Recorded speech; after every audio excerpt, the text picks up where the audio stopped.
Well, gentlemen, it is a new year, and 2023 is going to be fantastic. I see what you did there. Yeah. So that was okay. That's okay. It was great. I couldn't pass up the opportunity to start the year off with a good dad pun. Oh, okay. I mean, was it really a dad pun? I think it was more like a play And was on it words. good? It was both. No, but are any? Well, either way, we've got a lot to talk about this episode. The Bad Batch returns this week. Plus, Moff Gideon has a new show on Netflix that's going to Netflix. A Netflix, That's like a Moff Gideon Gideon series? on Netflix. I know it's crazy. It's going to be it's going to mess with our heads a little bit, just like this intro has. And one of 2022's most celebrated games is all about fathers, sons, and mythology, which means we can't pass up the opportunity. You're having a tough time. And we'll get through it to discuss it. We'll talk about all of those and more next. This is Tatooine Sons. It's true. All of it. What is the name of the porg on the Millennium Falcon? Force is strong in my family. What do you think his name is? It's a big moment. I am a Jedi, like my father before me. Maybe Turbis? Do or do not. There is no try. Turbis? Pablo, if you're listening to this live stream, that porg's name is now Turbis. It's a good Star Wars name. We're not done yet. These guys recorded an awesome podcast called Tatooine Sons. Everybody was Obviously, we've got more than just the new season 6. Can you believe that? Season 6 of Tatooine Sons. You're going to do 6 seasons in a movie? 6 seasons. What are you talking That's about? Community. Oh, okay. That was their big deal. Yeah. But right now, we're actually, as we're recording this, we're testing the technology that we'll be using for our live virtual studio audience episodes that will start the beginning of February with that. So we're excited about that. But for those of you listening right now, welcome. To Tatooine Sons, a pop culture podcast. We are the only fan podcast to name a canon Star Wars creature and to be endorsed by the writer and the director of The Last Jedi. You know, that sounds Ryan like one of those Johnson. ESPN stats that they do for the NFL that are just so specific to one player that it actually is accurate. Yeah, exactly. But we can say it, nobody else can. So we believe that pop culture is the mythology of our generation, that there is a story. It is written on our souls, and that these myths speak to that story. And that is why we talk about Star Wars and Marvel and DC and God of War Ragnarok and Kaleidescope. Other things, things. Which is all the epic something I never thought we would, like something I never thought the type we would talk about. Yeah. It's going to be fun to do. So I am David. I am the dad. Hi, Dad. Wow. You're stumbling on your words. I am honored to be joined every month now. I've got week on the thing. You need to change fix that. Every month by my two amazing sons, BB Nate. What are we talking about? It could just be the recency bias talking, but I genuinely believe that God of War Ragnarok is my favorite game of all time. Wow. What would it be? What's your second? That makes me curious. Ghost of Tsushima. Yeah, I was going to guess. Wow. You love that game. It's a great game. Both are getting live action adaptations. Better for you? Yeah, I think the story was more. Well, it was closer. Okay. Okay. All right. That's pretty interesting. Samuel the Hutt. What are you talking about? You kind of mentioned this, but I won't be talking Star Wars, Marvel, DC, or even Lord of the Rings today. What? It's all right. It's going to be a little different. It'll be fun. What about you, Deb? I'm not sure which is harder to believe, that we're getting new Star Wars this week or that it's been well over a year since the Bad Batch season 1 ended. Crazy. August 2021. That's crazy. With that. But we want to welcome you guys. Happy New Year. Welcome to season 6 of Tatooine Sons, a pop culture podcast. We are excited to have you along the way as we make some changes to the show. Thank you so much for listening to the show, following the show on whatever podcast app you follow the show on. There's a lot of them. There is now. A lot. I've got like 50 of them on my phone. Are you Why? serious? Because I wanted to make sure that we were on them. Do you check every single Not one? every time, but I go back and I double check it. You guys have no idea how much time and effort I spend in little bits and pieces into this show. I feel like we should just like come up with a random word that has to do with podcasting, and it's probably a podcast app now. It probably is. Like Podbean. Yeah, absolutely. Podchaser. Castbox, all that kind of stuff. Yeah, but thank you so much for listening to the show. Please follow the show on whatever podcast app you follow shows on. As we've already sort of touched on, we're making big changes to the show here in 2023. One of those is our main show, the one that you're listening to right now, is going from a weekly release to a monthly release to allow Samuel the Hutt in his junior year of college to be able to focus in on school and his internship and all that. Samuel the Hutt, or BB Nate. You're Nate. Yeah. Always been Nate. He's always been. BB Never Nate. changed. BB Nate is taking 3 college classes on top of high school stuff and all the other things that he's doing right now. And my life is busy too. So we're gonna turn our main show into a monthly episode. But that doesn't mean we won't be doing things in the interim. We're going to be doing some interviews. I've got big ideas. I always have big ideas, so I have to be careful not to say what my big ideas are. What's your big idea? Because if I do, then I'll feel obligated to do them, and then the next thing you know, I'll have a nervous breakdown. So I'm going to not do that. But stay tuned. Along with it being on video starting next month. That's right. February's the first Tuesday in February. This will be, I'll actually be recording on video on Monday evening. And what that will be is different than the main show. The main show that you guys listen to on your podcast app, like you're listening to right now, that's what you have come to expect from Tatooine Sons. What we want to do on the video live stream on Monday evening is sort of, the way I've described it is show how the sausage is made, right? And so it's going to be a very different experience. You're not going to have the same bumpers. You're not going to have hardly any bumpers.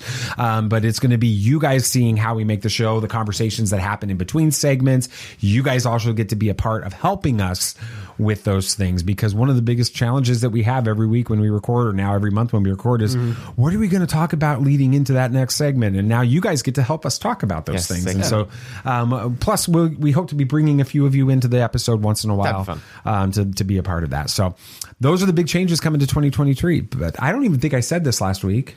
Did you? But I'm going to say it now. But enough talking about what we're going to talk about. Let's talk about what we're talking about. I think you did say that. I don't remember it. But anyway, this is you, BB Nate. It's your segment. Go for it. Well, I just finished God of War Ragnarok a couple days ago, and I was shocked by how much I absolutely loved it. For a 25 or so hour campaign, it never once felt slow or dull, and the story it told is one of the best I've seen in a long time. So let's just get into all of that. Awesome. Have you ever danced with the devil in the pale moonlight? Yeah, I can fly.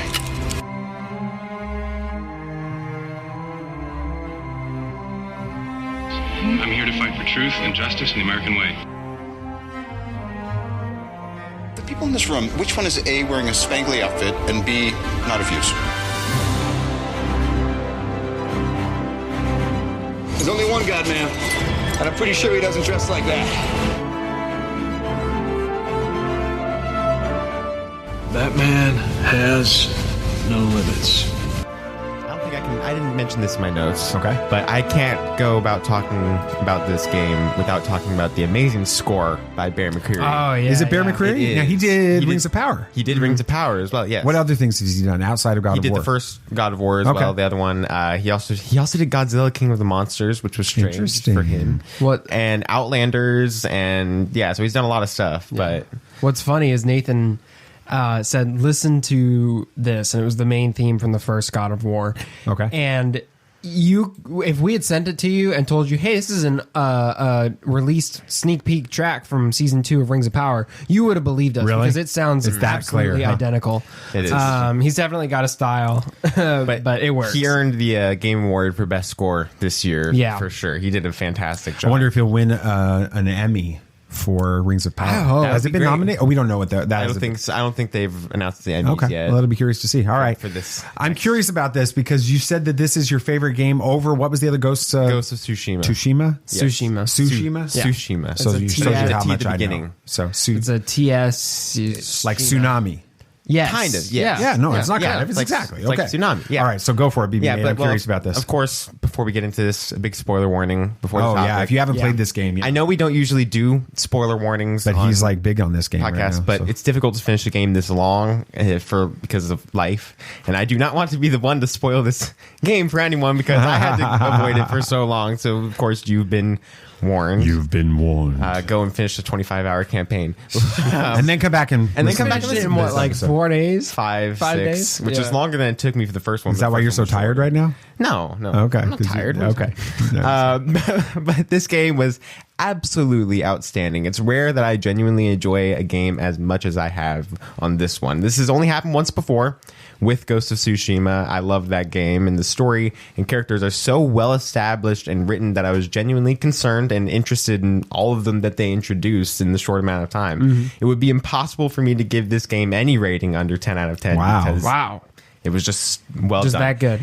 And this isn't all. There is actually a TV series being made by Amazon Prime Video based on the Norse saga, the last 2 games, including the one I'm talking about now. Now, Dad, you don't play games. I don't play games. So are you interested in seeing this story in a show now? I am. I first of all didn't know that they were doing a series on this.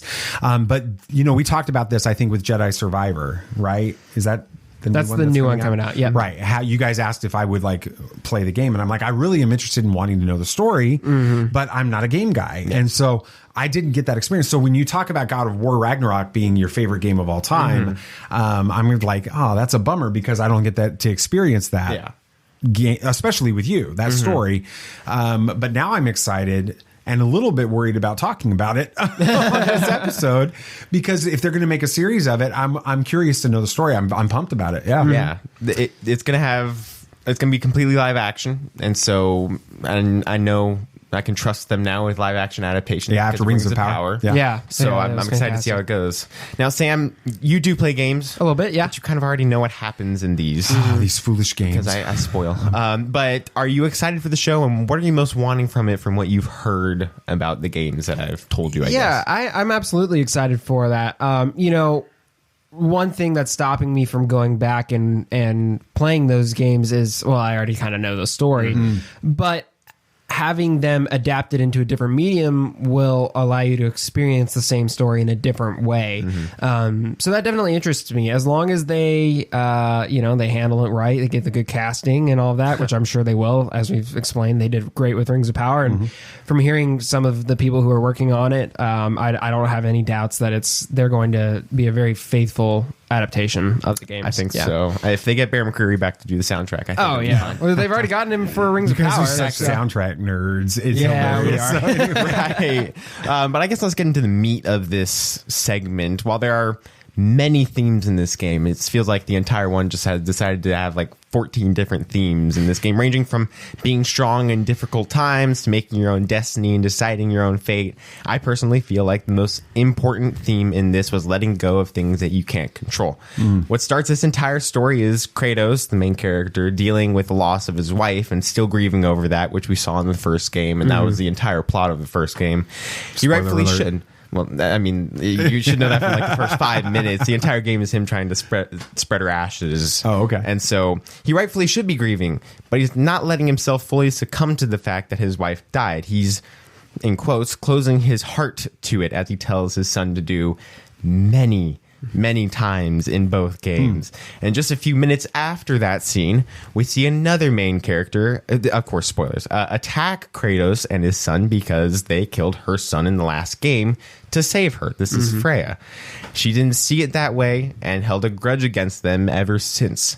She couldn't let go of that hatred and the pain of that loss, even though her son was going to kill her and they stepped in to save her. Right after that, Kratos and Atreus, his son, arrive home, and Atreus finds one of the wolves that was sick has taken a turn for the worse. Eventually, the wolf dies right in his arms, and Kratos tells Atreus to go and train instead of letting him grieve the loss of the wolf. As y'all can see, Kratos is definitely not getting any Father of the Year awards, but he was a war general in his past life. What do y'all think of how this game is dealing with loss and not being able to let go of the past? I'm curious, Sam. I'm trying to think. This is really sounding familiar to something else, and I don't know what it is. I can't put my finger on it. It was some movie or something that it sounds like there's a similar theme to this with a father not letting, closing themselves off. But I feel like that's, oh man, it is right on the tip. I know. It was something we just watched recently. I know. It's really like close. I can't figure it out though. But just this concept. Did you figure it out? I can think of it too. But I don't it's like right there. Anyway, but the so just so you know, I literally dished to you so that I could have time to try to think of that very really. moment. But it's kind of like what a father thinks they should do. Almost is they need to remain strong. And emotions are for the weak, kind of is that mindset, especially with him being a war general in his past life. You're really supposed to just it's Avatar: The Way of Water. That's it. Yes. Okay. I knew it was something recent. It's Sully. Yeah, absolutely. It's just like that. Yeah. I mean, they lost an animal and everything. So it's that concept that they had to remain strong. And with them remaining strong, their family can be strong. And in order to do that, you can't grieve loss. That's a sign of weakness, or at least that's what they think, when really it's stronger to be able to succumb and overcome those emotions in the correct way instead of just burying them down deep. So it is a really interesting concept, and it's interesting that it shows up a lot in media. So yeah. Yeah, as the resident dad on the show, I feel like I have a different insight maybe than you guys would have on this. I will tell you that as a dad, I'm gonna like open up the door to my mind so you guys can see how weird I am. But you guys realize that when we go to a place like in a group, like a big crowd, have you ever noticed that I always let mom lead and I take the back? I always want to be the back. Yeah. Because I'm actually seeing it like, that's how I protect you guys. I will always see where you're at. I will always be able to see who's around you. And so there's this protection mindset that a dad has where he wants to just make everything perfect for his family and keep his family from harm. And so I could see the dad in this. It's Kratos. Okay. Kratos. I could see him wanting to, not knowing how to deal with loss himself, wanting to shield his son from loss. And so he just like, we've got to move on. We've got to move past it because of this. That's not a healthy thing to do. We see that in Way of Water. I'm sure we see this in the game with it. But as a dad, I understand what's going on with that. So it's difficult. And jumping to the end of the game now, we had a lot happen in between this. But so we're in hour 1. Now we're in hour 25. Yeah, I can't cover everything, but this is the main stuff. Jumping to the end of it, we see Kratos learns that closing your heart to pain and what life takes is only going to make things worse. He eventually tells Atreus to open his heart to the pain, to grieve losses and feel pain, and then use it to make you stronger. He learns that you can never truly let go of loss without first mourning the loss. Every character understands what life takes and how they can't control it. Life does what it does. Death is the worst of all. It takes something from us when we care about when someone we care about dies. If you don't properly mourn and grieve a loss, then you can go into a dark place. We actually see this happen with a different character at the end. Odin shockingly kills one of the main dwarves in the game that you've known for years, ever since the first game. He was the first other character you met. And the dwarf's brother blames everyone else for his death and eventually fights against Odin and his army for vengeance in this kind of clouded sense of just rage. He lost a person he most loved and then went on a rampage instead of mourning the loss and letting go and trusting people. It was very interesting to see the contrast of what happens if you don't let go of what you cannot control. Now, again, neither of y'all have played this game, but from what I've told you, what do you think about how these characters are written and portrayed? And do you think there is any truth in these emotions these characters feel? Something that's interesting is I watched you play a little bit of the first game, so I've seen these dwarves interact. The one that was killed was Brock, right? And his brother was the germaphobe, real like careful. No, he is. He's like 100% germaphobe. Yeah, he's like scared to touch anything. Kratos people. Handed him. That's such a weird thing to put into a game. Kratos was handing him his axe to get it upgraded, and the guy would like barely hold on to it because it's covered in blood and stuff. But I think that makes it more interesting to see him switch from this scared to touch anything, real shy, skittish kind of character to pure rage, all because he didn't deal with that loss properly. And he still had the blood of his brother on him at that point, and he didn't even change his armor. Yeah, I mean, it's really like, I think that was a really interesting way to show that, like, how impactful that can be if you don't handle it the right way. It could take somebody like this and do a complete 180 on their personality.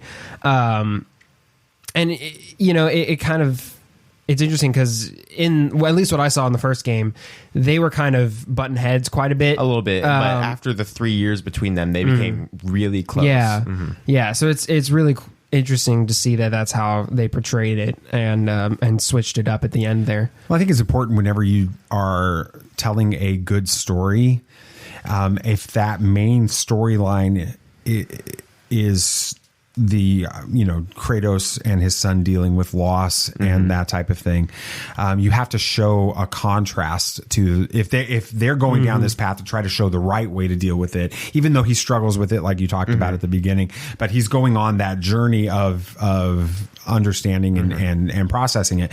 Then you can't effectively tell that story unless you show the converse of what can happen with it. I think that's one of the things that I think is powerful about Tales of the Jedi, is because you've got got the same story being told through the two different characters, and both of them see the corruption of the Jedi Order. They see the inevitability of the Empire and all of those things, and one of them goes down one path and one of them goes down the other path, and that's what makes that story so important. So I think what you experienced with this is that same type of thing. And definitely, it was very difficult, and the great thing about this game is you reach the end and everybody kind of goes their separate ways, and Kratos lets go of Atreus and lets him go on his own path to find the giants and everything, and the credits start playing as you're walking back and playing the game, so you don't get the whole cut to black credits scroll, which you usually do. And so you get out there and one of your companions mentions that they're having a funeral for that dwarf in another realm, and so you go and you do that funeral, and then it cuts to black, and that's the actual ending, because you let go in a way. Yes. And the last line is from that companion, and throughout the entire game, the dwarf that died was trying to, the companion you have is the smartest man alive. It is what he has. He has a ton of knowledge. And so he was stumping him with a riddle. It was what grows the more you take away. And he couldn't figure it out. And the last line, the companion finally figured it out. And it was a hole. Like, that's what happens the more you take away. And he was referencing it to his brother, because he has a hole now, because that brother is gone. And that's how it ends. Wow. And it's really... It's really heavy. Sad. It's heavy, but it's well done. It shows the character. So were you satisfied with that the whole conclusion, the ending of this storyline? Because I know you were a little nervous going into it. I was very happy with how they finished it because of how the last game ended. I was worried that we were going to have some more characters die, which I was satisfied that we didn't. But it was a very, very good ending, and I'm excited to see where they go with it. Awesome. But yeah, very cool. As you can tell, I really enjoyed this game. Yeah, absolutely. And the story it told. And I can't wait for the show and hopefully the next game, if and when that ever comes out. We have no idea. It was been 4 years since the last one, so we'll find out. That's fine. So do we have any idea when the show's supposed to come out? No, they just announced it while we were at Disney. Yeah, we were really? So it's in that recent. Okay. Yeah. And who's it? And who's behind it? Do we know who the people are? I can't remember. I can't remember right now, but I think the director of The Expanse from Amazon Prime, which was a big deal. Yeah, that was a big he's show. going to be one of the I know they have some people who worked on these games. They do. They have the creative director of the first and second game that we did writing it as well. So they have good people planning it, which is good.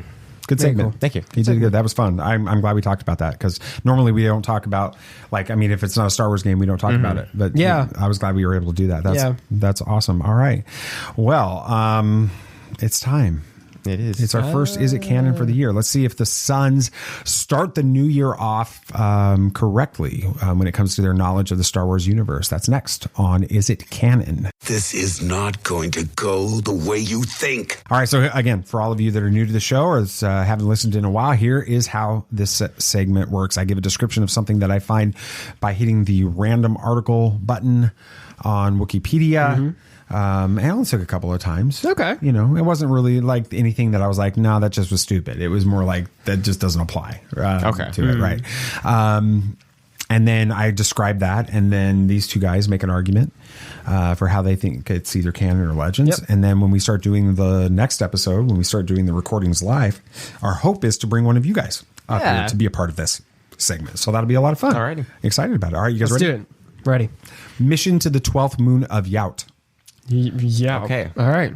So here's the description from Wikipedia. Sometime before the Battle of Teth, the assassin droid Kronos 327 was sent on a mission to the 12th moon of Yaut by Zero the Hutt to assassinate someone. The mission ended in his failure. Kronos 327 returned to Zero's palace on Coruscant to report his failure. Zero was displeased with Kronos 327's failure and ordered he be turned into spare parts. Canon or legends, that's all you get. You go ahead. Yeah, the only reason I'm saying canon is because of Zero the Hutt. Yep. But I feel like that's like you know like the thing on the front of an anglerfish. Yeah, it's just like it's too obvious. I'm baiting you. Yeah, it's too obvious. But that's I can't. Legend seems easy, but Zero the Hutt I know is canon from Clone Wars. So was Luke Skywalker, and there's a lot of Luke Skywalker content that's legends. I know, but Zero the Hutt's not as important as Luke Skywalker to get stuff made of him outside of canon. I mean, he was just a little part of Clone Wars. So I'm saying canon Clone Wars, I guess. That's what I'm thinking. It sounds like this was something in a Clone Wars episode. But you guys have seen all of the Clone Wars, so you should know that. A long time ago. I don't remember every episode. There's like tons of them. I don't remember many. I know. We watched the Mortis arc. Yeah. Well, we were binging them at the level of like 10 or 12 at a time. For before Rebels. Yeah, season 3 of Rebels, right? Yeah, it's a lot of it is a blur. I do remember Zero the Hutt, though. I remember he had a weird voice. He did have a weird voice. There's a little tiny part of me that wants to try to mimic it, and I'm just like, no, that's a bad idea. And I almost feel like the droid's name sounds vaguely familiar too. So I'm gonna go canon as well. I'm thinking it sounds like Clone Wars. Only thing I could think of would maybe be like a young reader's comic or God bless you, or novel or something that was released outside of it. But I'm gonna go with canon and from Clone Wars. All right. Well, the answer is it is from Star Wars: The Clone Wars, the film. Okay. Oh my gosh. Yeah. Star Wars. We're pretty close. Star Wars: The Clone Wars is a 2008 animated feature film directed by Mr. Dave Filoni. That explains why I don't remember it. Exactly. 2008. Well, you've seen it since then. Executive produced by George Lucas, as well as it was the first Star Wars animated film. And this is the first Star Wars. This is the first movie, film, cinematic experience you ever had, BB Nate. I know. You dressed in a Clone Wars costume. I remember that and went with us. We went to the opening night. 3 years old. You were 3 years old when it came out. The plot focuses on a struggle between the Galactic Republic and the Confederacy of Independent Systems. Ooh, politics. Each vying for Jabba the Hutt's permission to use Hutt Space's trade routes. Oh my gosh. In an attempt to gain Jabba's favor, Sith Lord Separatist leader Count Dooku kidnaps Jabba the Hutt's son Rhoda in hopes of framing the Jedi Republic's Jedi Order as the captors. Yeah, and this is where Ahsoka is introduced. Yeah, and nobody liked her at Padawan first. Of Anakin Skywalker. And interestingly, if you watch the Clone Wars series chronologically, this film takes place like 4 or 5 episodes into the chronology. You'll have several episodes that took place there. You don't have Ahsoka at the beginning of the series, and then this is what introduces her. Shows up. She's just like an episode, an extended episode. It really is. Yeah, it is. It was weird. Of it. So. That whole series. I don't remember this movie weird. at all. I remember, as soon as I saw it, I was like, "This will be a fun one." I remember Rhoda the Hutt, and that's it. I didn't realize Zero was in the movie. I remember him in the series, though. Absolutely. All right, Samuel, this is your segment. Go. This is me. Yeah, the new Netflix original series Kaleidescope looks to not only have an interesting story, but a very different way to take in that story. Yeah. We're going to talk about how this series and more have played with the viewer's perspective to create a memorable experience. There we go. Be on your guard. There are older and fouler things than orcs in the deep places of the world. All right, then, keep your secrets.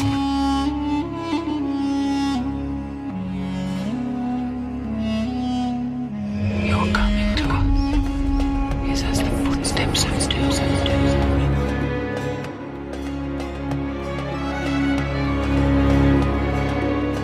There are many magic rings in this world, Bilbo Baggins, and none of them should be used lightly. So just those of you listening right now, we finally watched John Wick. We finally did. Yeah. So we watched all three. See, of them Nathan over and like the reason we did this is Nathan and I have been putting together this list of movies we've been wanting to watch. We're up to like 32 titles or something like that. Cut off 2. We cut out 2. And then, well, John Wick is actually 3 movies. Well, so. It's titles. Like some of them are series, and one of which being John Wick. So we decided to pick, because we'd heard a lot about the movies. But which is your favorite of the 3? Ooh. Honestly, I think I'm going to go with 2. We're all unanimous because Nathan and I were already talking about this earlier today. So, yeah, I think 2 is really interesting. I think it's where the story is first really truly introduced. Yeah. And it's front and center instead of just a ton of action. They have a lot of story in it. So, and it looks like this new one might be going that way. It's got Chirrut. It has Chirrut. So and the guy from the end of Bullet Train. He's in like every movie. I don't even know who we're talking about. He's All right, like typecast as let's not talk about that. Anyway, let's talk about this. Yeah, so there's this new series. It released a couple days. January 1st. Yeah, January 1st on Netflix. The little blurb they have for it is spanning 24 years. Kaleidescope centers around the largest heist ever attempted and the vengeance, scheming, loyalties, and betrayals that surround it. It's loosely inspired by the real life story where $70 billion in bonds went missing in downtown Manhattan during Hurricane Sandy. That's a lot of money. That is a lot of money. I'm surprised I've never heard of that until like researching this series. But the series has 8 episodes that can be watched in any order, save for the finale. You have to watch the finale last.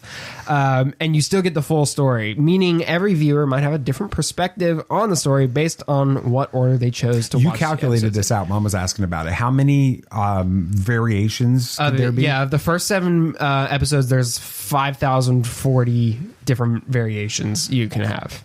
That's insane. Yeah. All for just one series. You don't have to go 1, 2, 3, 4, 5, 6, 7. You can watch the first 7. It's a really interesting idea. It really is. So first off, though, I just want to get y'all's like initial opinions based on the trailers that you've watched and the concept of the series.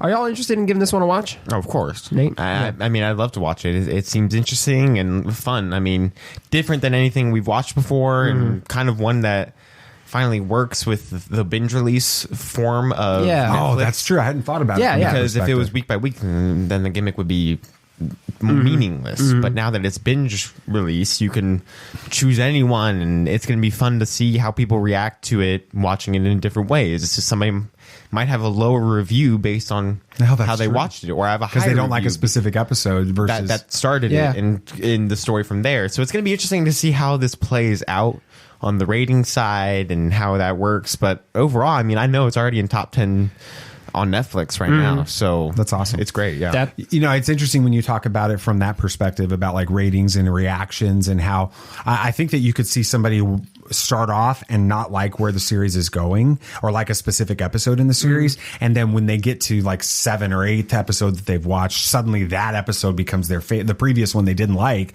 becomes their favorite because of things that happened in it. And I think that's a really interesting idea. The other thing that is, I mean, when I watched this trailer, I immediately sent this to all of you guys and I'm like, this is giving me major Oceans vibes. Yeah, I got that too. And we love Oceans 11, 12, and 13. Great we don't talk about Oceans 8. That's a series we watched the most. That's one of those like I think I asked. I think Pete Fletcher was I was listening to him and Nick Mielke from the streaming Star Wars network. Yeah, they were interviewing Greg Grunberg on that episode last week, and they have a question that they ask people like about like what's your favorite non Star Wars movie, but I think that they were doing it from the perspective. I think Greg Grunberg actually responded this way. Maybe I'll ask it.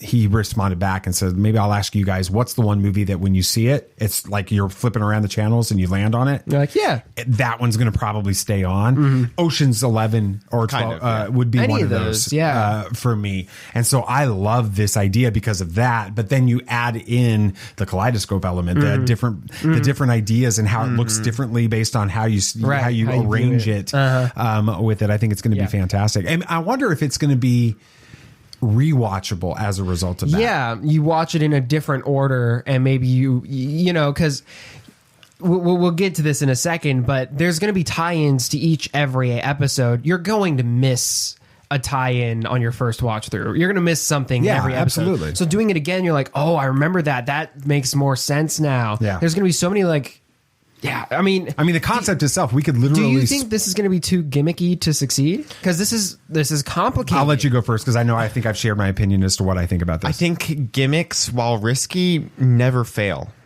because people still want to try them out, and no matter what, people will submit to them and try it out all the way because it's still fun. It's different. I mean, people want new things and have fun with new things with the media they kind of take in because that's what makes new shows so popular. That's what makes like Game of Thrones was so insanely popular because it was a highly cinematic, epic show for the first time that we've seen. Mandalorian was popular because it was a new character in Star Wars that didn't really take place on with par the Skywalkers. with the movies, too. Exactly. So this one, it's a new thing and it's different on Netflix, and most people have Netflix nowadays, and if they just want something fun, or they have somebody's password, exactly, if they just want something fun to watch and something new to experience, then they can just they'll watch it. And so you make a really good point, BB Nate, because the idea isn't just here's a new interesting it's story. a new and interesting story. I think that what you're saying about how people will try it because it's new and different and fresh, I think that that's a really important point. Where you're going to see whether or not this actually worked is whether or not, when everyone has completed, or the vast majority of people have completed it, if it's exciting enough that they want another version, like another return, like a Kaleidescope season 2, but a different story, different actors, that kind of thing. And if people are clamoring for Glass Onion, if they're clamoring for a return to this type of experience, then it works. I think it's either going to be a tremendous success or a complete flop when it's all the way over. It either is going to work or it's just not going to work. So I mean, it's cool how they're taking a for lack of a better term, meta approach to it. They're playing with the same medium, but outside the medium to make it work. I think that's really cool. But, media kind of toying with the viewer's perspective is nothing new. There's plenty of movies that have done this, like Memento, The Prestige, Fight Club, Interstellar, and pretty much all of M. Night Shyamalan's movies. But Nate, sometimes they work and sometimes they don't, right? Yeah. Nate, both of our favorite films use this idea of playing with the viewer's perspective. Yours being Inception, right? And mine being Interstellar. And many of those movies I listed just a second ago are widely loved as well. So why do you think this concept of changing the viewer's perspective or messing with the viewer's perspective can result in such a memorable story? Because it's rare for people to watch movies multiple times if they don't enjoy them. And so somebody watches this for the first time and has a big twist at the end. They're like, oh, I want to watch it again to see if I can pick up on something different. They watch it again and they're like, oh, wait, I enjoy that even more now. As you can tell with people like Last Jedi, everybody said, second watch, it's so much better. That's pretty much how it goes with most movies. I can't think of a movie I don't normally either like less because I can get a better opinion or enjoy more on a second watch. I did that with Avatar this past week. I watched it again and I enjoyed it more because I was able to follow it better. I think it's better because I'll give it more time. And then these movies become so popular because people want to pick up on different things. They do that. They watch the movie again. They're like, oh, I forgot how great that movie is. Like with Fight Club, we watched it for the first time a couple weeks ago, and I mean, after we finished it, we're like, wow, that was a fun movie. It was fine. I don't understand what all the hype is about all that much, but it was good. And then thinking more and more about it, thinking about watching it again would be like, oh, wait, maybe we could pick up on that. And so we were picking up on things just thinking about it. We're like, oh, he has the same, same briefcase. Like, oh my gosh. So I can't imagine how it would be watching it again. And we most likely, I can guarantee, we would enjoy it more the second time. So I think the first movie that I ever had that type of an experience with was The Sixth Sense, right? And so we talk about M. Night Shyamalan. Classic. And so we joke about it, but it's the truth. The answer to your question is it, does it work either way? And sometimes it really, really works. M. Night Shyamalan, Signs. I love that movie. I think it's great. Signs The Village, The Village is fantastic. Unbreakable, Sixth Sense, and Unbreakable. They always work, right? A lot of his other stuff just doesn't work, right. And so, exactly with it. I think it's funny how. The thinking of Sixth Sense, right? Every time you see the color red, that's when there's a spirit there. And then you get to Ocean's 12. Yeah. And you have Bruce Willis at the end playing Bruce Willis, and people are talking to him about, oh yeah, I knew it. I saw it as soon as you were sitting in the dinner with your wife. I knew it. And he's like, sure you did. All of that. Yeah. It's that kind of thing that makes those types of movies fun. So yeah, I think one thing that's interesting to keep in mind is, movies like Memento. We watched that in Florida, in Orlando. Yeah. And we were like, okay, that was interesting, but it was almost so gimmicky that we didn't get it because it was really tough to follow way it was. It was that's Christopher Nolan. That was one of his first. Right? That was his first hits. Movie after The Following. That was his first actually cinematic movie. Full budget movie. And upon a second watch, it made a lot more sense. We really enjoyed it a lot more, but it was almost so confusing that first time that we almost kind of gave up on it. Dad, what do you think the difficulties of creating this kind of story are? If you're not Christopher Nolan. If you're not, Christopher. Well, no, even if you are Christopher Nolan, the reality is the difficulty of these types of stories happens because one tiny little mistake can ruin the whole continuity of it, the whole thing. That's why when you go back and you watch A Sixth Sense or you go back and watch Interstellar or one of these types of films, right? And it works as well, if not even better, the second time, that it's special. But then you go back and you watch some of these other stories and you're like, yeah, that doesn't, it falls apart. What about this? You got continuity errors. You start nitpicking it because you know that the director and the writer are trying to pull one over on you up until the big reveal at the end. And so you want to go back and be like, did they really pull that off? Yeah. And so you're more critical on the second watching. The Prestige is a great one. Absolutely. When it comes to that kind of thing. So yeah. And that's why I think that we should watch Dunkirk again, because I watched it for a second time a couple months ago. I did not like that movie. I didn't either. And I didn't either after the first watch. We were in California and we all agreed that was slow and kind of boring and confusing. And then I had pneumonia and I'm like, I'm going to watch it again. And I enjoyed it so much more because you go into it with a different perspective, a different mindset. I was able to follow it better because I knew kind of what was going to happen. And I was sick. I was doped up. Maybe that's why. Maybe that's why he enjoyed it so much, right? Maybe I was able to follow it better because my mind was. So basically, you're saying if we could get high, let's get high and watch Dunkirk. Yeah, that's probably not going to happen. No, never. But I mean, I kind of think it's just inherent with these kinds of movies and stories. You go into it with a different perspective and mindset. You're like, okay, I know. Oh, this is a Christopher Nolan movie, or this is an M. Night Shyamalan movie. There's going to be a twist. There's going to be something more to this. So you're going to watch it more intently, and you're going to watch it with that mindset, as opposed to something like the Fight Club. I wouldn't have expected a twist. Well, that's the beautiful thing about the Fight Club is most people, when it first came out, nobody knew the twist was going to be I only knew that there was a twist. I didn't know what the twist was, but I knew that there was a twist. So Nate and I were sitting there the whole movie trying to figure it out. For people watching it when it came out, that's going to be a completely over their head because they're not going into it with that perspective. Unless they read the book. That's fair. Yeah, no, that's a good point. But it's interesting how one's perspective can kind of completely change their recollection of events too. I mean, we've gone back and said we watched this when it was this time in our life. That's probably why we didn't like it. We went back and watched it again at a different time in our life. We're like, makes more sense. It's a better movie now because we're not grumpy or whatever. Like you have that mindset with Interstellar because you were dealing with some work stuff during that. Yeah. So perspective can completely change the way you remember something. Like I'm sure is going to happen with Kaleidescope. A good example of this can be watching a sports game. One person's rooting for Team A, other person's rooting for Team B. Penalty is called. Person rooting for Team A thinks it's completely justified, while Team B person is like, no, that was a crap call. Why did they do that? They both saw the exact same thing. Nothing changed in the play, but their perspective changed the way they, quote unquote, viewed it. Dad, what do you think would change if whenever people got into disagreement, like with sports or just, I guess, life in general, politics, people get into disagreements all the time. The two things you're not allowed to discuss: politics and religion. Yeah, let's just go there. What would change if when people got into a disagreement, they stopped and considered the other person's not opinion, but their perspective behind what their point in the argument? Yeah, I mean, this is a really interesting question, and the way that you phrased it kind of put me in a position that I wasn't expecting with this, but that's okay because I think it's important, right? There are two sides to my social media experience. Okay.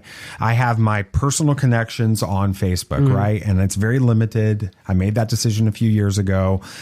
I'm going to pretty much stay with close family, close friends, people I know from my work community, faith community, and that kind of thing. And I have an experience with them, right? And then we have Tatooine Sons, which is Twitter, right? Twitter and Facebook. And there's a different world. Absolutely. With that, politically, socially, all of that, right? And so what that has done for me as the one that manages, obviously my own personal Facebook account, but also all of our Tatooine Sons social media account, it is actually been very healthy because I've been able to see, the 2020 election is a perfect example of this. I had one side of my world where it was just Trump, and it was Republican, and it was, Biden stole the election. Right? Yeah. And then I had the other side, which was Biden. He won fair and square. Trump is a moron and an idiot and corrupt. And having the opportunity to see the arguments from both sides, I think makes me a healthier individual mentally. It gives me a better perspective. It makes me a better person to do that. And I think that the echo box of your own perspective is one of the most dangerous things that you can ever face. If the only people in your world are parroting back to you the things that you already believe, you are missing it in a major way. Perspective is important. Kind of to a lesser extent, but something I've been realizing in school and mainly the Rocket Club that I'm a part of is I understand more and more now why it's so important for engineers to work in teams, and larger teams. Because you used to hate that. I did. I really did hate working in teams because I was, like, oh, their grade is, or their performance is reflected on my grade. Right. But the more and more I work in teams, the more and more I realize it's important because you have a varying set of opinions. One person will throw out an idea and one other person might be like, oh, that's brilliant. And then another guy's like, well, no, let's think about that. Think about it this way. Oh, that doesn't make sense. Let's keep brainstorming. It's kind of that same concept. And I'm realizing that more and more through a very different medium. It's not social media. It's not so explosive, I guess.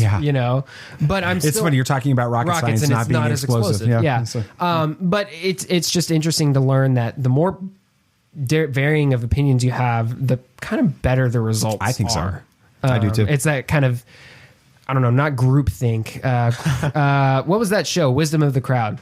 That was a really great show until the guy got busted for being a complete creep. Anyway. Yeah, the show was interesting though. But it's that kind one of season? Concept. He didn't even finish the first season because he got he was a creep. It was bad. Anyway, interesting the main actor just recasted it. But I just think it's interesting how that can change things. But anyway, we are definitely interested in giving this series a watch. So now all you have to do is find the time for it. We'll figure it out. Kaleidescope is out now on Netflix, so give it a watch in whatever order you want. That's awesome. Save the finale. That's right. It'll be interesting to see what your feedback is on that. So good segment, Sam. Thank you. Talking about Interstellar, and you're wearing an Interstellar shirt on purpose. Was it? Okay. I made sure to put Interstellar in there. Yeah, that's your favorite. That's your favorite movie. That's my favorite movie. Yep. Love that movie. All right. Good job. Thank you. All right. Movie moments now. The studios. That's last week's. It usually happens. As soon as I started reading it, I knew. Well, it's going to change, though, because this segment's going to have to look different now because we're not talking on a week to week basis. Nope. So just tune into movie moments and see what we're talking about. At last, we will reveal ourselves to the Jedi. At last, we will have revenge. All right, so we're going to talk about a few releases we're interested in for this month. So obviously, since we're going into a monthly thing, we can't do week to week releases and that type of thing, or we can't talk about everything coming out in January because we would be an entire episode.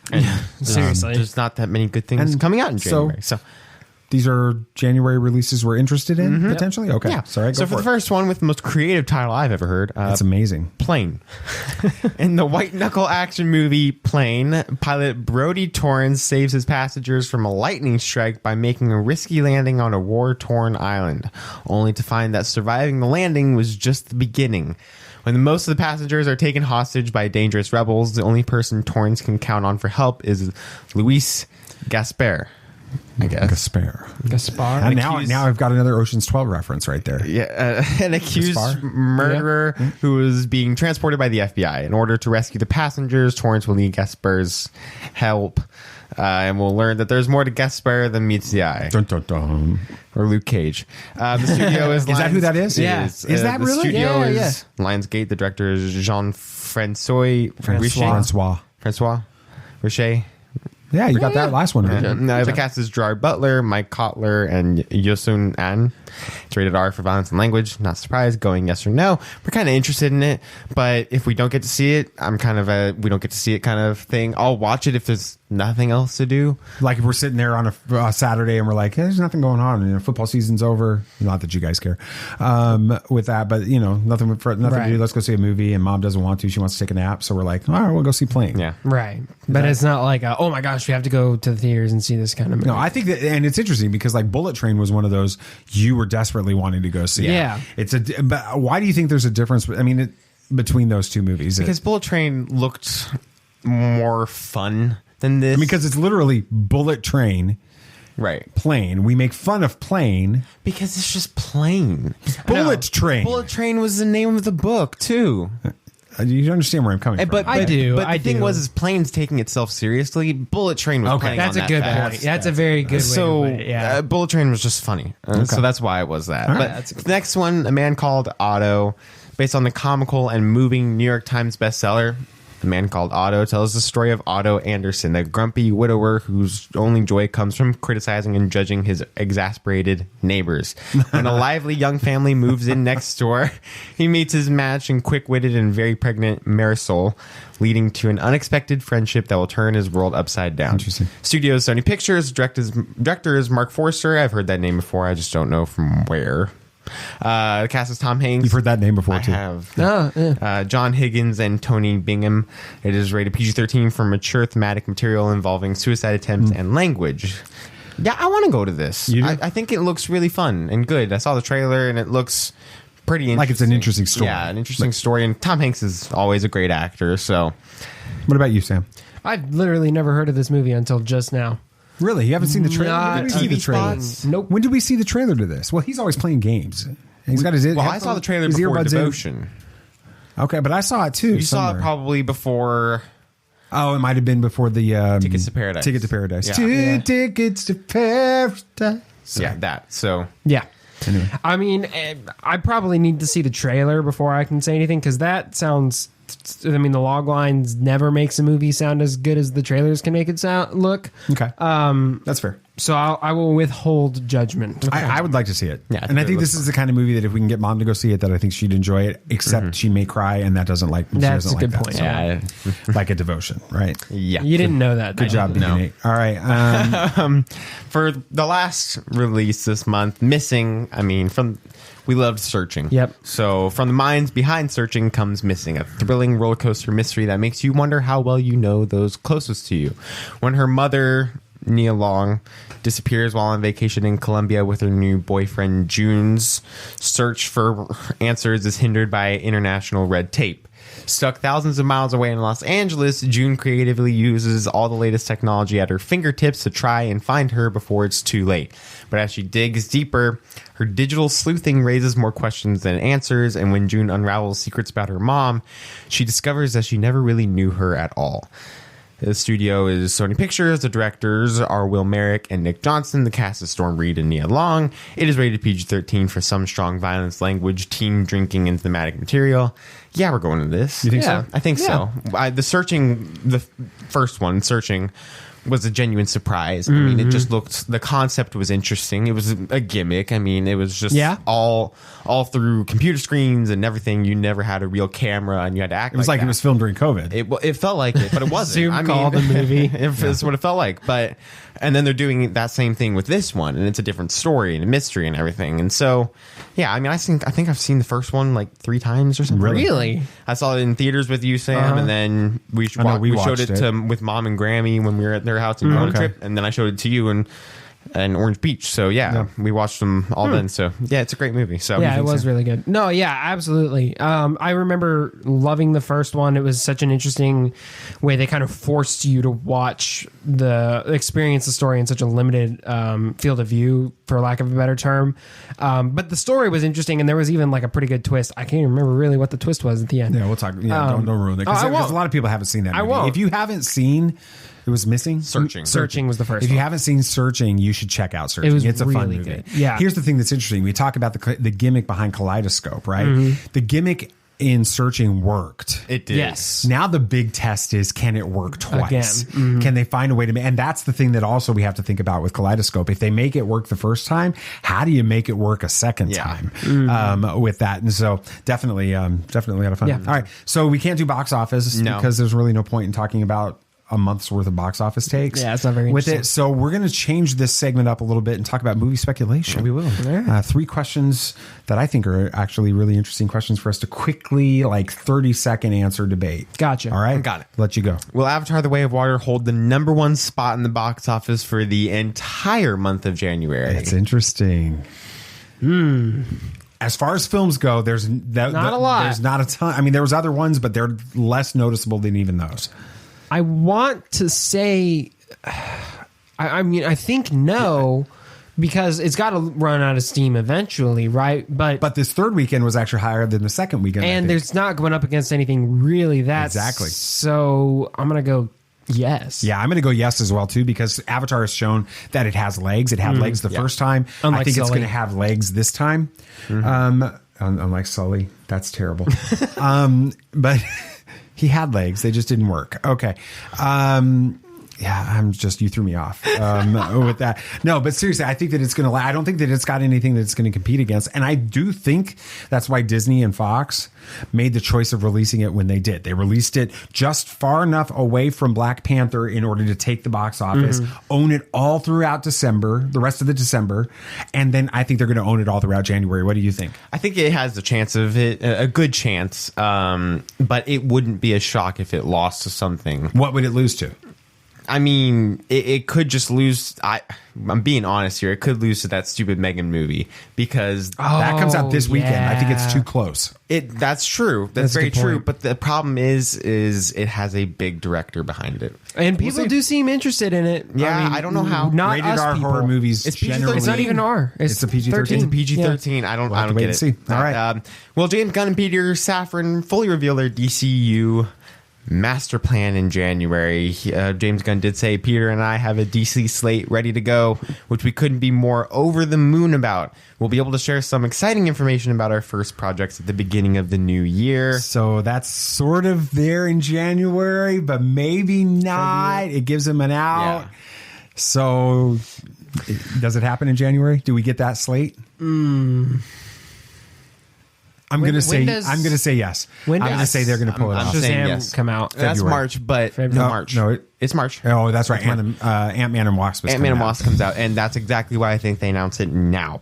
Get the hype about that's what I think they need to writing before a Marvel movie comes out, so it still has legs. But it doesn't look like Marvel, it's competing with the release from MCU. They need to, give some people some confidence because it looks like they're torching DC, like what Warner Brothers did that everybody was freaking out about. And it kind of looks like that's what's happening to DC right now. And what you do at this point is you announce this new DCU slate, you release a new Shazam trailer before Ant-Man Wasp, and then DC's talked about. Yeah, that's a very good point. On the same page as Marvel. I mean, this is start of Phase 5, so you got to keep that in mind too. That's going to be a big deal, but I genuinely do think that it's going to be very likely we see something in January for them. But last question, will we get any type of announcement about a future Star Wars feature film in January? I'm going to start off and just say no, because really, I just don't think that they'd be doing that right now. I think that they are going to wait till after Mandalorian Season 3 is released to announce something about the films. Yeah, I agree. I think they're waiting on that. The movies side of Star Wars is so weird right now.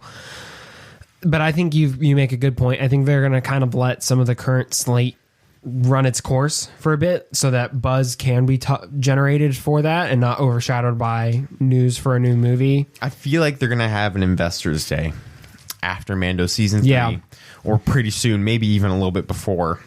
Well, Mando Season 3 is not going to finish up until end of April. Yeah, and why I think that this is why. Well, let me finish. The reason that I think that we have to have something before that is because there's some pretty significant rumors out there. What are you hiding behind that for? So there's some significant rumors out there that state that Damon Lindelof and Sharmeen Obaid-Chinoy's Star Wars film that's been rumored. Sharmeen Obaid-Chinoy is the writer behind Ms. Marvel. Damon Lindelof, I don't remember what he's done. I don't either. With that, let's see if I can find it on here. Watchmen. Oh wow! Which Watchmen? Wait. Good point. Yeah. Was it the movie Watchmen or the and TV The show? Leftovers? Was it the movie or the TV show? I don't know. It's just what it says. If Watchmen. it's a TV show, then anyway, there's rumors that they're going to begin filming their film because that's what you do with a film. You film the film. Wow. In April. But why I think they do Investors Day is because we need Ahsoka to release date. We need Ahsoka release date, not Ahsoka 2. I was thinking Rebels season 2, Rebels 2.0, but yeah. So we need an Ahsoka release date. We need a Skeleton Crew release date. We need a bunch of these things, and we need trailers for them. Yep. We need announcements for what's coming up next in Disney Plus in and of itself. Okay. We need a Loki season 2 release date. There's a lot that's happening with Disney Plus that we don't have, and they just had a Disney Plus day. I have not had an Investors Day in a while, so I feel like we're going to be getting one pretty soon here. Okay, because there's no Comic-Con. So you guys both say no? No. I'll go ahead and say that we get it. All right. Just to be different. Cool. One of us is going to be right. That's right. All right. That was fun. I'm glad we did that. That was that gives us a chance to talk about. We probably need to spend less time talking about some of those things, but that's my fault. All right. It's been more than a year. I think I mentioned that earlier, but since the season 1 finale of The Bad Batch, and that means there are some very important things we may need to be reminded about from that season. And then, of course, we've got a lot of speculation and questions going into season 2, especially regarding Crosshair and his possible reunion with Clone Force 99. Bulky religions and ancient weapons are no match for a good blaster at your side, kid.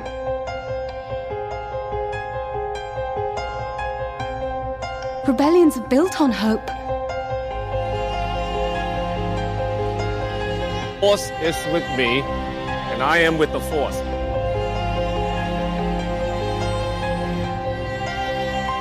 If you live long enough, you see the same eyes in different people. The segment about The Bad Batch. I'm curious, who's your favorite member of The Bad Batch? Well, I know Sam. See, that's why I'm pissed off, because there's Crosshairs, and then they went and made him a bad guy. It's just Crosshair, not Crosshairs. Crosshair, sorry. Yeah. I thought he was so cool, and then they went and turned him bad. Okay. So. Well, we'll talk about him a lot today. So, BB Nate, favorite character from the Bad Batch? I guess I'd have to say Echo.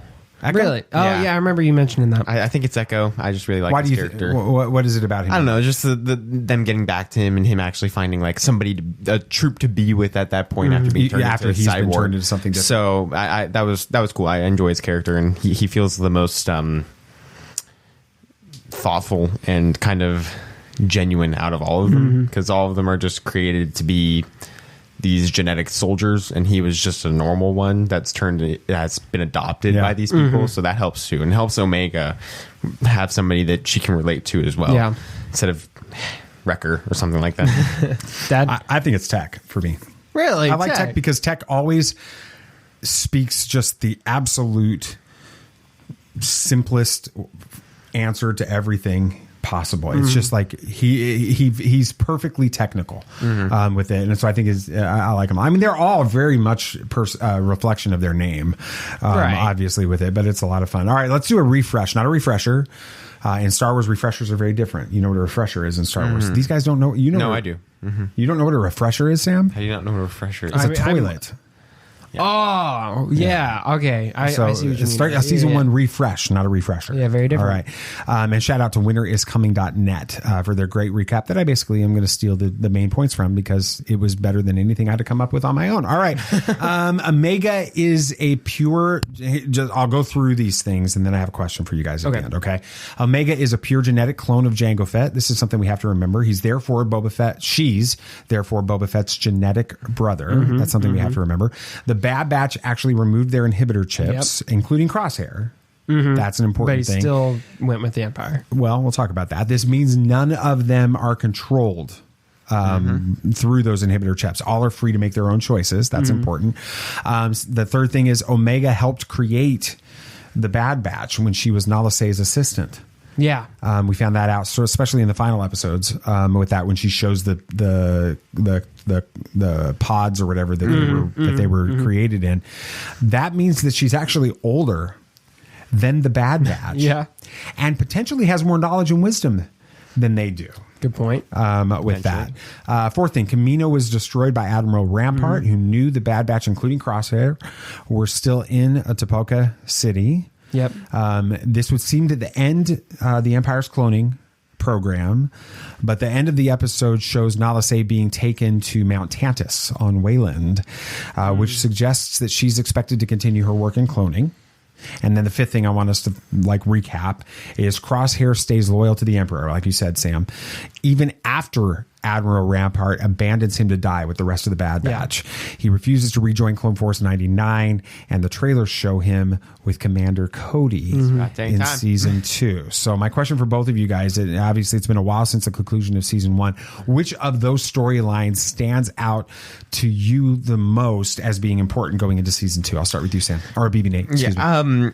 I think that Crosshair, just because it's the Bad Batch and having Crosshair kind of in a separate spot is going to help kind of drive this season, because honestly we don't know what this season's about, or even really what this show is going to be about in the grand universe, like how it's going to tie into Star Wars in a grand way. Right. So I feel like finding out what Crosshair is doing and finding out more about Omega as well is going to really play into how much this show will mean in the later seasons, probably. Okay. Samuel the Hutt. Yeah, that was going to be the one that I was going to mention, just because this is the point in the story where the Empire's really growing. It's where they're really getting their foothold in the galaxy, and so this is really critical to see how they got such a stranglehold on all the planets, and having a member of the Bad Batch in the Empire gives us an inside look to that side of things. Plus, I think it will be interesting to see if his true motive for being there isn't one of a little bit of revenge for Rampart, for Crosshair, because he was betrayed. Point, yeah. Like he's sticking around in order to get back at. Yeah, he's playing the long game with it. Maybe he is just truly loyal and loyal to a fault. Well, he was. I think that he's clearly loyal to the Empire. I'm just curious where it goes after Kamino. Yeah. So I think that will have some pretty interesting repercussions later on. Yeah, I think for me it's yes, Kamino was destroyed, but you can't get into the later stories in Star Wars like The Mandalorian with cloning. You can't get to Rise of Skywalker without cloning, and the fact that Nala Se has been taken to Mount Tantus, which is also our huge Legends tie-in to Heir to the Empire and stuff like that. Bringing that into this, I think that we're going to find out more about the cloning program that happens post the Clone Wars, leading to what's going on with Grogu and Mandalorian, what's potentially happening, what happened with Rey, all of that. I mean, cloning is a major element in the future of the storylines within Star Wars after the Bad Batch. Definitely. And so I think that's going to be a big part of that. Very interesting. With it. All right, so I've got some questions for season 2 of this, and I'm going to give another shout out. Collider.com had some great questions in their article, so I stole those too. Collider, you're awesome. Thank you. It's not stealing if you credit it, so I'm crediting it. All right, real quick, fast answers, first reactions on this. Samuel the Hutt, where were the Bad Batch's mutations intentional? I thought we got that already. I thought that what happened was they were created and they had slight mutations, and so they took those mutations and amplified them because they were useful. That's what I thought the whole purpose of the Bad Batch was. I thought so too. Okay. All right, Baby Nate. Will Commander Cody confront Captain Rex in season 2? I think so, but it wouldn't surprise me if Cody dies in this season, because we don't see him in anything else, and we haven't seen him in anything since before this point. So I do think that at some point, at least in this show, or especially in this season, Cody dies, maybe at the hands of Rex. Woo! Dang. All right. That might be the most controversial moment in Star Wars animation if that happens. And Dave Filoni would do it. I could see he totally would. I was sitting there. It was going to be my follow-up question. If he dies, is it Captain Rex that takes him out? Wow. With Echo watching. Echo and Gregor and all those guys with dang. it. Samuel Hutt, will Omega, I wanted to say Omega. Will Omega meet Boba Fett in season 2? I mean, of course, I hope so. I think we were speculating on that for season 1 throughout the weeks, and it never ended up happening. I could definitely see it happening now that they've got a bit of more of a foothold in the story. They're not so tied to Kamino. They're kind of just running around doing their own thing. I could see them running across and a young and up and coming, well, sort of. I guess he's been doing this for a little while since the Clone Wars now. But, a newer Boba Fett. I hope to see his armor, at this point in the story where that... his normal Boba armor, but maybe not so dented up like we see it in episode 5. I think that'd be really cool, and it would be interesting, as you mentioned, with her being his sister. I wonder what that conversation would end up being like. That'd be strange. I hope they go there. BB Nate, will we get an unexpected super cameo in season 2? And when I say super cameo, I don't mean like Fennec Shand showing up in season 1, right? That's a cameo, but that's not a super cameo. I'm talking on the level of Will Rohood, Luke Skywalker showing up at the end of season 2 of The Mandalorian. That level of a cameo in this. Do you think we get something like that in season 2? I don't know who it would be that would fit this show. So Obi-Wan? The only one I could think of would be Vader. Could show that would be a super cameo. There'd be more Vader in this than there's been in Andor. Yeah. So is Bad Batch a Star Wars show? Ooh. Is it? Oh. Is Bad Batch a Star Wars show? Oh, yeah. You have the Emperor. No. Yeah, the Emperor. He's you in the might opening. have the Emperor, but you you have also Jedi. You do? Yeah, absolutely. The entire first episode starts with them with Order 66 with and the Jedi and Caleb Dune. Yeah, yes, absolutely. So just because it has a couple of lightsabers. This isn't a cheese pizza. This is no. This is your cheesy bread, but you pour the marinara. No, this is the. I'm telling you. All right. Oh, wow. So if Andor season 2 has lightsabers, yes, then it's a Star Wars show. Exactly. But anyway, you're just deflecting now. Okay, will there be an unexpected super cameo in season 2? I'm going to say no, but if it does happen, it's probably going to be Vader. You have any thoughts on that, Sam? I'm curious. I mean, wouldn't Boba Fett kind of be a super cameo? It could potentially be. Depends on your perspective on Boba Fett, Fair especially enough. after the book of Boba Fett. Fair enough. We're going to have that biker gang. Yeah, the biker gang from Book of Boba Fett's going to show up. Right. I'm thinking if we get a super cameo, we get Ahsoka. Yeah, I could see it. I think they could tie into the cloning stuff. I think that would cement this as a continuation Filoni of show. A Filoniverse. Yeah, the only way I could think we could see Ahsoka is She's tied if it's to Captain connected Rex. to Rex. Yep.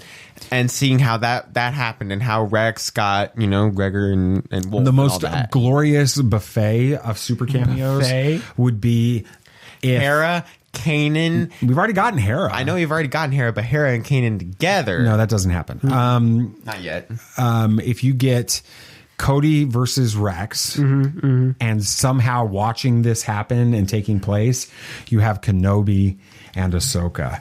Because Commander Cody's story is tied to Kenobi in Revenge of the Sith. And so I think that all of that together would be really interesting, but that isn't going to happen. All right, both of you, I'll start with you, Samuel Hutt, because you mentioned he's your favorite character in the Bad Batch. Will Crosshair in season 2 rejoin the Bad Batch? No, why not? I think he's going to see the error of his ways, turn good, sacrifice himself, and die. Wow. I don't think he's going to rejoin. I think he's going to rejoin the squad, but it's going to be in the last episode of this season, and then we're going to be seeing the Empire going after Bad Batch in season 3 to kind of cap it off. I think this is going to be a trilogy show. I don't think you go more than 3 seasons. I think 3 seasons is the best for this. I can see that. I don't know. I'm undecided on that one. I'd like to see it happen, but I want it to be done right. I don't want it to just be another Filoni. Another redemption. Do everything arc. right. So. All right. Big question on this. Can Crosshair reunite with Clone Force 99? I know we talked about that as like what we thought would happen with this, but almost all of season 1 focused on the break between Clone Force 99 and Crosshair. And so much of the story showed the Bad Batch working to remove their inhibitor chips, and even Wrecker going nuts, trying to kill Omega because he couldn't resist it. And the Bad Batch assumed that Crosshair was remaining loyal to the Empire because he had no choice. The chip was guiding his actions. But the big reveal of the finale was that Crosshair also had his chip removed, like you talked about, with that, had intentionally chosen to break from his brothers and side with their enemies. So Sam, the member of the Bad Batch who seems to be struggling the most with Crosshair's betrayal, at least in season 1, is Hunter. Why do you think he's the most resistant to Crosshair's possible return to the Bad Batch? Well, he feels betrayed, I think. You know, he thought he was his brother. You know, you can see that Hunter has a real sense of loyalty to his, you know, for lack of a better term, family at this point. And Crosshair just so easily going against them, you know, with his will. Like, he wasn't doing this because it was out of his control. That's gotta hurt, especially with Hunter being the leader of this group. He probably feels somewhat responsible too. So I think that's why he's having such a hard time with that. BB-8 in season 1, the rest of the Bad Batch seems to hold out hope that they can reunite with Crosshair. But after the revelation from that finale, do you think that Tech, Wrecker, Echo, and Omega will still hope for this? I don't think all of them will. I think a couple might still be on the fence about it, but I think most of them will be feeling that betrayal and not wanting him to come back, or at least not trusting if he does, because they have every right to not trust him. So, I mean, the only one I could think of being okay with it would be Echo, because he doesn't know Crosshair as much and he has a little bit of an unbiased opinion on him at this point.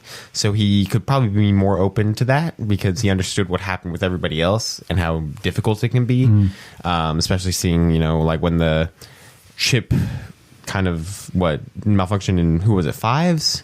In Clone Wars, in Clone Wars. Yep. I mean, that was horrible.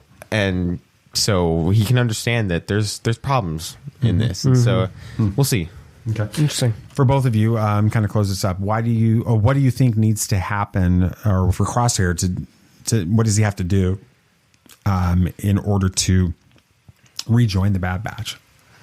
I think he's got to see something really ugly with the Empire. I mean, but I don't know what he could see them doing that he hasn't already either seen or done himself at this point. That would kind of freak him out. So I don't know. He seems so like bought in and he drunk the Kool-Aid, for lack of a better term. I don't know what would need to happen. Yeah. Okay. Yeah. What do you think, BB-8? Do you think, you know, is there something that he can do to prove to the rest of the Bad Batch that he's serious about this, so that they know?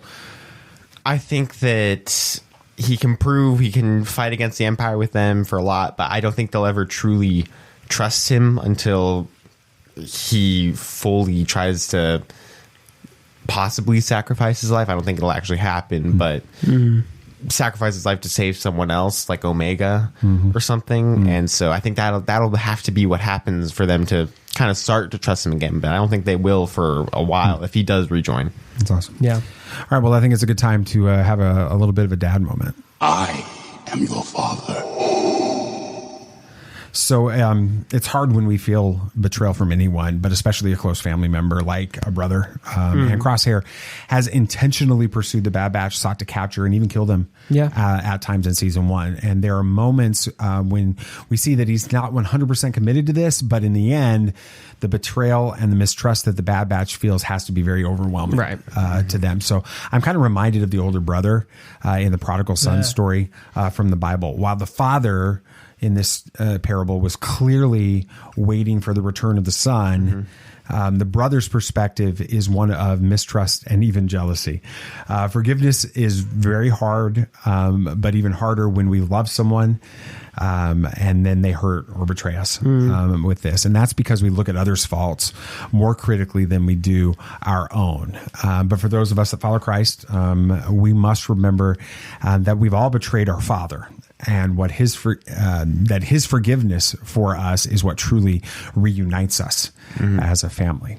And so it'll be interesting to see how that plays out in this, because it's definitely a family between for sure. Clone Force, and they do feel like brothers, and I feel like that's an element that's going to play into it a lot. As always, it feels amazing to have new Star Wars content being released every single week. All of these questions should begin to be answered very soon with that. All right, gentlemen, I think that'll do it for my segment. Anything else you guys want to talk about? Anything else? Yeah, Kate Blanchett is returning to the MCU as Hela, Goddess of Death, in What If Season 2. Very exciting. She was a interesting villain. That'll be cool. I can't wait for that to come out. Maybe we can get some people from that on the show again. That'd be great. That would be pretty cool. BB Nate. Yeah, the Blue Beetle movie gets a synopsis finally. The synopsis is: recent college grad Jaime Reyes returns home full of aspirations for his future, only to find that home is not quite as he left it. As he searches to find his purpose in the world, fate intervenes when Jaime unexpectedly finds himself in possession of an ancient relic of alien biotechnology, the Scarab. When the Scarab suddenly chooses Jaime to be its symbiotic host, he is bestowed with an incredible suit of armor capable of extraordinary and unpredictable powers, forever changing his destiny as he becomes the superhero Blue Beetle. You excited about this? I am. Is this a HBO Max film? Or is no, this it's going to theaters now. Film? It's going to be in theaters. It was going to be HBO Max, but I think James Gunn and Peter Safran have some plans for this. I think from what I'm hearing, that this is the launch of the DCU. It very well could be, and it makes sense. I mean, the Scarab introduces Warworld, which introduces Mongrel, which introduces more Superman stuff. Which I have no idea. Until you got to Superman, I had no idea what you were talking about. There's a lot to it. Sadly, Ron Howard, director of Solo, a Star Wars Story, states that Solo 2 is not a priority for Lucasfilm, which we kind of knew that based on the situation, but that sucks. It still sucks as a result. All right. That's going to do it. Yeah. We got through another episode. 2 in a row. Wow. So let's take 3 weeks off. We'll find some other stuff. Again, we're going to a monthly release. So our next episode is going to be released the first Tuesday on podcast apps, released the first Tuesday in February, but that day before, the Monday evening before, we're going to be doing a live virtual studio audience recording where you get to see the behind the scenes of everything that happens in between the segments and all the weird conversations that we have and all of that. So we hope that you'll join us for that. And then remember that we'll be filling in the weeks between those big show episodes with other different things, interview episodes, and potentially some other fun opportunities that we're doing on this. And then, of course, the video or the virtual studio audience experience will be streamed on YouTube and on Facebook Watch.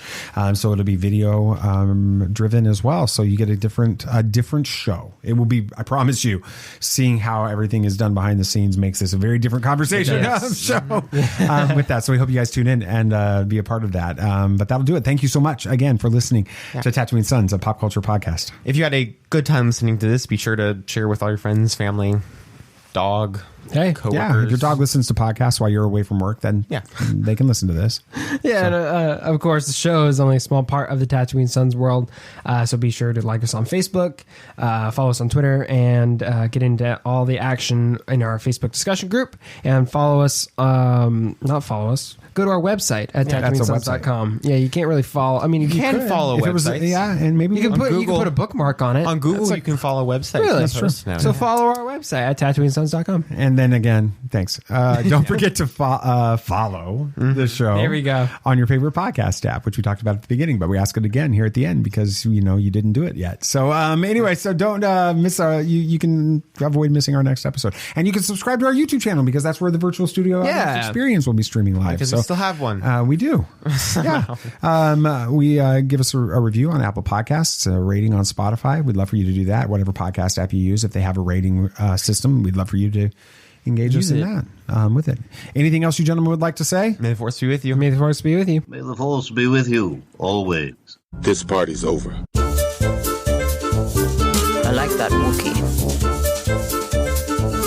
Don't get technical with me. Joy, please. Yep, yep.